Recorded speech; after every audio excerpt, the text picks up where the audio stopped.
Good morning. And first things first this morning, I apologise if you can hear some background noise. There's some building work going on down the road where they're building some new houses. So if you can hear that in the background, as I say, I do apologise. But let's get to it. Yesterday, I put up a video in which I talked about Microsoft and how I felt that they really needed to deliver at E3 this year, because obviously, certainly in terms of games, they've not given us a lot. But what can we expect from Sony this year, and what should we expect from Sony? Well, we've already heard some stuff from them, and we've heard that they're going to be changing the format this year. And in effect, what they're going to be doing is they're going to be focusing on 4 main exclusives. And so we're going to be hearing about Death Stranding, Ghost of Tsushima, Spider-Man, and The Last of Us 2, and it looks like they're going to go into depth with those, and I would imagine we'll be seeing a lot more footage from all of those games. I'm particularly looking forward to hearing more and seeing more from Death Stranding. Obviously Spider-Man's coming out this year, so we're going to be seeing a lot from that, and I would imagine that'll get the crowd interested and up. And obviously The Last of Us 2, well, what can I say about The Last of Us? One of my favourite games of all time. And if they give us some more footage and let us know what's going on with the game and maybe a little bit of inkling as to what's going on with the story, then obviously everyone's going to be very happy. I certainly will be. As I say, it's one of my favourite games ever. And as long as they don't drop the ball on this one, and, you know, I can't imagine that Naughty Dog would, then we're going to get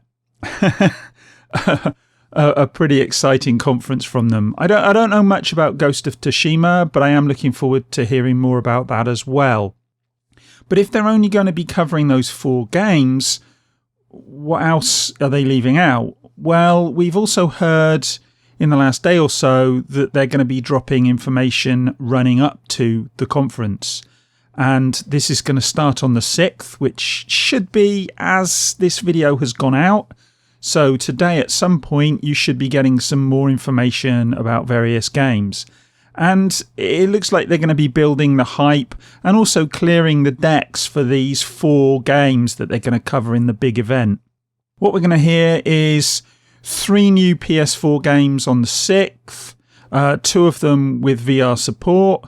On the 7th, we should hear something about, they've said, eagerly anticipated game that's also going to be coming to VR. So we're going to get some more information about a VR add-on or the ability to use a game in VR that we didn't know about previously. And then on the 8th, we're going to get one release date for an upcoming Worldwide Studios title. So that could be interesting.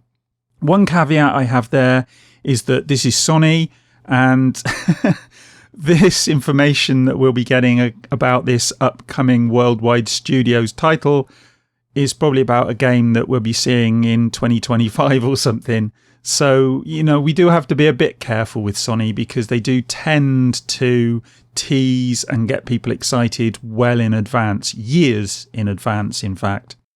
So we have to be careful there.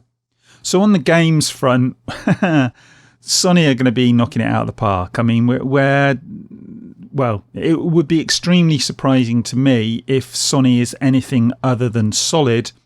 Maybe not particularly spectacular. I don't know. I'm hoping that we will get some surprises, either in the lead up or in the actual conference itself. But as I say, if they are going to be concentrating primarily on these 4 games, we may not see too much, you know, in terms of surprises on the actual day.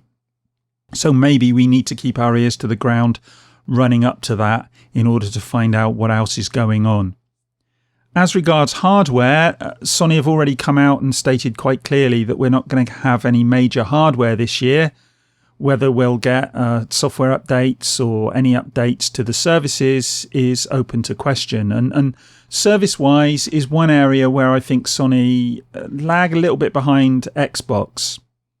And in fact, over the recent months and years, actually, we've been paying more for less because If you look at what's going on with PS Plus, it's going to be losing PS3 and PS Vita games. Now, that might not be important to some people, but it is value added to the service. So what are they going to be offering us to replace those things, if anything?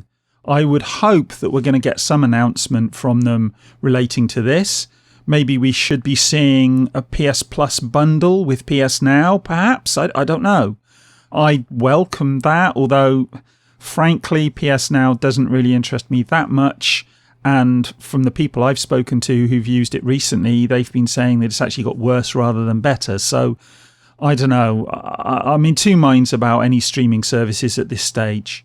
But we should be expecting something from Sony in terms of their services because, as I say, if we're losing something from the service, and don't forget the price of the service has actually gone up recently, certainly in the UK, so we should be expecting to see a little bit more from Sony in this area. It's almost a reverse situation to what we've got with Microsoft. Microsoft keep giving us more with backwards compatibility and all these extra features, and Sony keep, well, in effect, they're taking stuff away.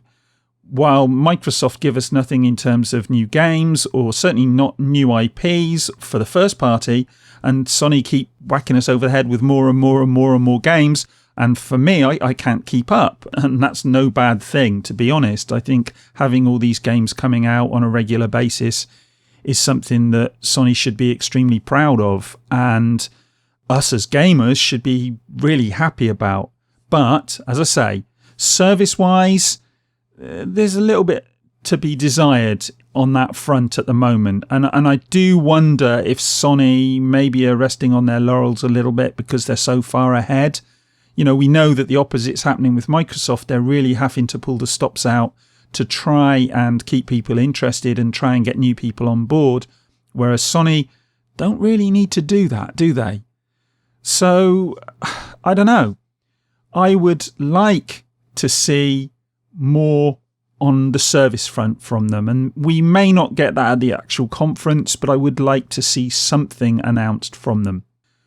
Other than that, I honestly can't see that Sony are going to go very far wrong with this. I just think they would have to make a really bad fist of the conference in order for it to go badly wrong. And I can't see that happening. I think Sony are going to be at least solid. And if they can give us some surprises, well, they're just going to keep forging forward, aren't they? And that's about it, really. I don't know what else to say as regards Sony. They're almost boring in their consistency at the moment.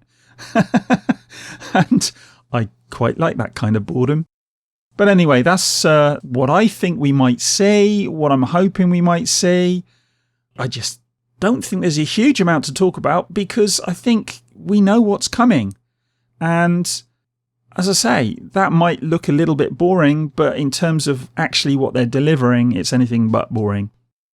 Anyway, let me know what you think in the comments. Do you think Sony will have some surprises for us?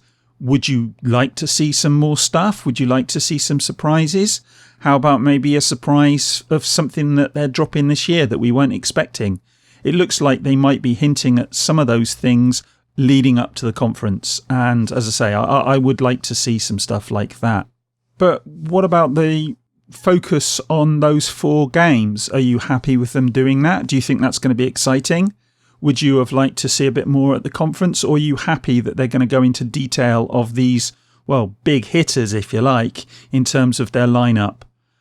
I think that if they give us a lot of information and they can keep the hype going, I think it could be quite exciting. And I'm quite looking forward to hearing what they have to say, especially about The Last of Us 2. I honestly, I cannot wait. I know I keep saying it, but the first game is phenomenal. And if you haven't played it yet, you're in for a treat. Go and play it and then get yourself ready for part 2 coming out.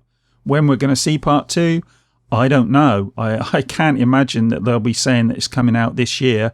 I would more likely imagine it's next year. And given that Sony have already talked about the PlayStation 5 and that we're running into the tail end of the PlayStation 4, maybe we could even see it held off for the next generation. Although I think we're more likely to see that The Last of Us 2 comes out for the PlayStation 4 in the same way that The Last of Us came out for the PlayStation 3, and then we get a remaster when the PlayStation 5 comes out. Obviously, they're not going to tell us anything about that at this conference, but we are going to get a lot more, it would seem, about the game this coming week. And as I say, I can't wait. And, I'm quite excited for the other titles as well. But as I say, I keep saying this. Let me know what you think in the comments. Are you happy about what Sony are offering? Does it look like it's going to be exciting? Would you have liked to have seen more? Or are you happy? All right, that's me done. I'm going to go and grab myself a cup of tea, and I'll speak to you in the next one. Bye. It's nearly with us. It's Sony, you muppet!